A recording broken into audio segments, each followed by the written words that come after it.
മാധ്യമങ്ങൾക്ക് നല്ലൊരു വാർത്ത കിട്ടിയ സന്തോഷം തോന്നാറുണ്ടോ എന്നറിയില്ല, തിരിച്ചും മറച്ചും ഒക്കെ കാഴ്ചകൾ കാണിക്കുന്ന സമയത്ത്. പക്ഷെ കാരണങ്ങളെക്കുറിച്ച് ചില അഭ്യൂഹങ്ങൾ പറയുക എന്നല്ലാതെ വേര് തേടി ആരും പോവാറില്ല.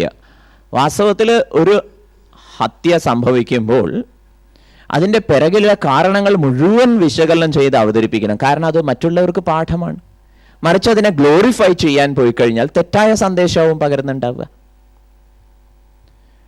ഇപ്പോൾ വയനാട്ടിലും തൃശ്ശൂരും ഒക്കെ പല ആത്മഹത്യകൾക്കും പിറകിൽ ഒരു ദൂരക്കാഴ്ചയുമില്ലാതെ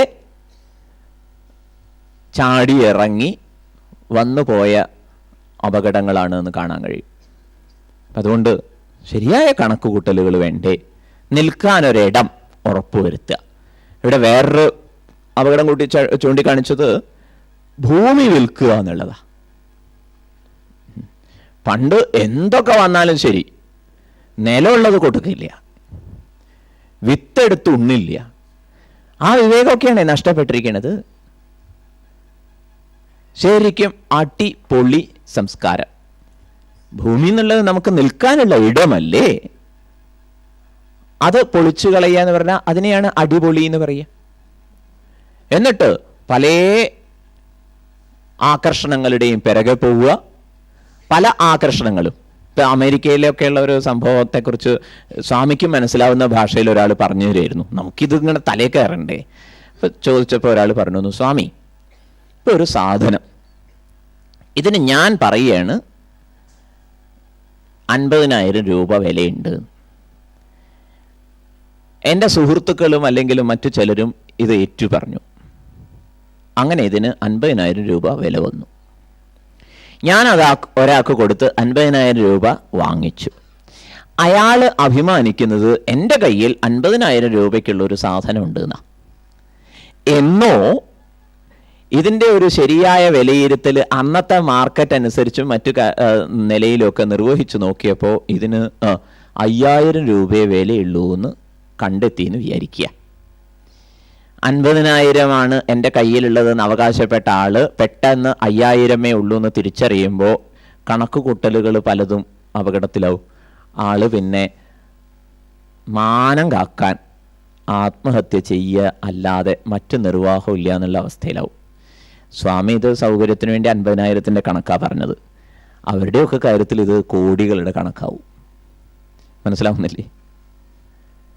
അപ്പം അതുകൊണ്ട് സാവകാശം, എടുത്തുചാട്ടമില്ലാതിരിക്കുക, എന്നേക്കും നിലനിൽക്കുന്ന സ്ഥായിയായ ചില വസ്തുതകളിൽ ഊന്നി നിന്നുകൊണ്ട് വേണം നമ്മുടെ പുരോഗതി. വീണ്ടും ഊന്നി പറയട്ടെ, മനുഷ്യൻ അവൻ്റെ ആവിഷ്കാരത്തിലാണ് സന്തോഷിക്കേണ്ടത്. സൗകര്യങ്ങളിൽ ഭ്രമിച്ചു തുടങ്ങിക്കഴിഞ്ഞാൽ എവിടെ എത്തില്ല. മറ്റുള്ളവരുടെ സമ്മതിദാനത്തിലല്ല ഊന്നൽ വേണ്ടത്. മറ്റുള്ളവർ നമ്മളെ പുകഴ്ത്തുന്നതും അതുപോലെ പ്രകീർത്തിച്ചു കൊണ്ട് നടക്കുന്നതും ഒക്കെ ചിലപ്പോൾ കാര്യസാധ്യത്തിനായിരിക്കും, അവർ തന്നെ നാളെ മറിച്ച് ചൊല്ലിയെന്നും ഇരിക്കും.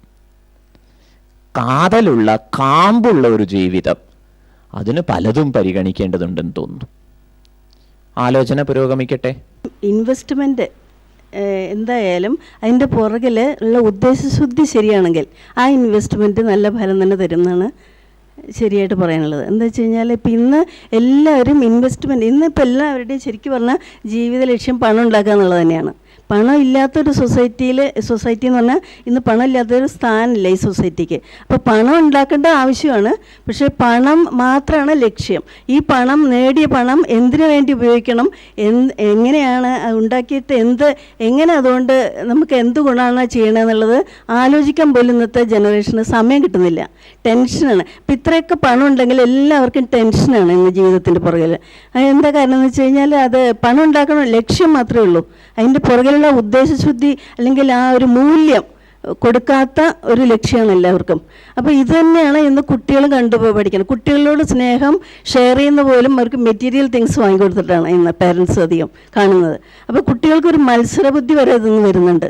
അപ്പോൾ അവർ കുട്ടികൾ തന്നെ തമ്മിൽ ചർച്ച ചെയ്യുമ്പോൾ കേൾക്കാം, എൻ്റെ വീട്ടിൽ അതുണ്ടല്ലോ, നിൻ്റെ വീട്ടിൽ അതില്ലല്ലോ.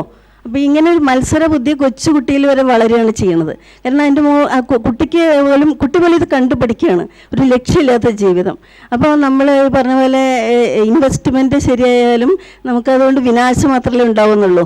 അപ്പോൾ നമ്മളും ചെയ്യുന്നത് കൊണ്ട് എത്രയോ ജനറേഷന്, നമ്മുടെ അടുത്ത ജനറേഷൻ വരെ അതുകൊണ്ട് നാശം തന്നെയാണ് സംഭവിക്കുന്നത്. സ്വാമി ഇങ്ങനെ വേദാന്ത വിഷയങ്ങളൊന്നും ഉദ്ധരിക്കരുത് എന്നൊക്കെ വിചാരിച്ചതാണ്. പക്ഷേ ആലോചിച്ച് നോക്കൂ, പല സമസ്യകൾക്കും ഉത്തരം ഇതൊക്കെ ആയി പോവുക. എന്താ ചെയ്യുക? അതുകൊണ്ട് ഈ സ്വത്ത് നേരത്തെ തന്നെ സ്വന്തമാക്കുന്നത് നല്ലതാണ്. ഭഗവത് പാദര് ശങ്കരാചാര്യർ പാടിയിരിക്കുന്നു, അർത്ഥമനർത്ഥം ഭാവയ നിത്യം നാസ്തി തതസുഖലേശ സത്യം പുത്രാദവിധന ഭാജാം ഭീതി സർവത്രേഷ വിഹിത രീതി.